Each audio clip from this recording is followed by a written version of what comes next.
India ने अपना 79th independence day बनाया, पर मुझे समझ नहीं आती आज़ादी किस चीज़ की है।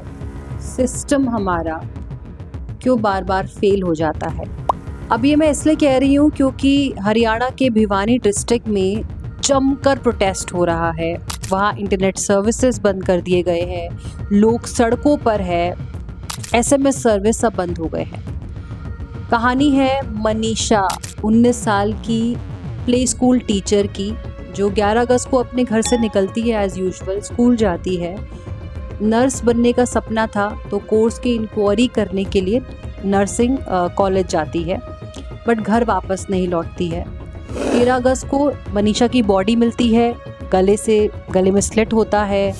अब ऐसे रिपोर्ट्स के मुताबिक ये भी है कि बॉडी पार्ट्स मिसिंग है। परिवार ने आरोप लगाया कि पुलिस ने FIR दर्ज करने में देरी करी और मामले को गंभीरता से नहीं लिया। उसके बाद सड़कों पर लोग उतर आए, प्रोटेस्ट कर रहे हैं। हालांकि पुलिस की रिपोर्ट के मुताबिक जो नया एंगल सामने आया है कि मनीषा के केस में सुसाइड एंगल भी आ रहा है। बॉडी के पास सुसाइड नोट मिला है और उनके शरीर में कुछ इंसेक्टिसाइड मिला है जो उन्होंने खरीदा था खुद।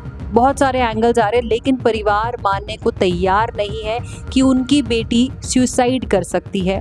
मनीषा के पिता ने ये साफ कर दिया कि बेटी का अंतिम संस्कार तब तक नहीं करेंगे जब तक हत्यारे सामने नहीं आए। लगातार जो है पॉलिटिशियंस आ रहे हैं, अपनी रोटियां सेक रहे हैं, मामला तूल पकड़ता जा रहा है। हालांकि परिवार के लिए सोचिए उन पर क्या बीत रही है। बेटी जिसने सपना देखा था नर्स बनने का, आज वो सपना टूट चुका है। परिवार का आरोप सिस्टम पर है। इसके बाद जो है, अब जिस तरह से पुलिस की जांच हो रही थी, इन्वेस्टिगेशन हो रही थी, परिवार वाले इससे खुश नहीं हैं।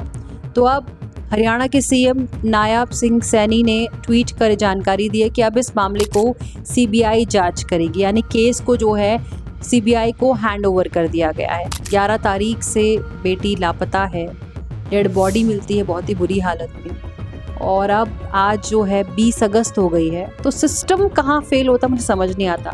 अब इस केस में कई एंगल सामने आ रहे हैं। मर्डर का एंगल अलग है, सुसाइड थ्योरी अलग है, कारण क्या था, क्या हुआ था, क्या चीज़ें चल रही थी। अब जाकर जो ये मामला है CBI के पास आया है। अब देखते हैं कि क्लियर पिक्चर इस केस में हमें कब तक मिलती है। लेकिन दुखद बात यह है कि एक 19 साल की लड़की, क्यों ऐसा हो रहा है, चीज़ें क्यों ऐसी हो रही है, इस पर हमें सोचना पड़ेगा।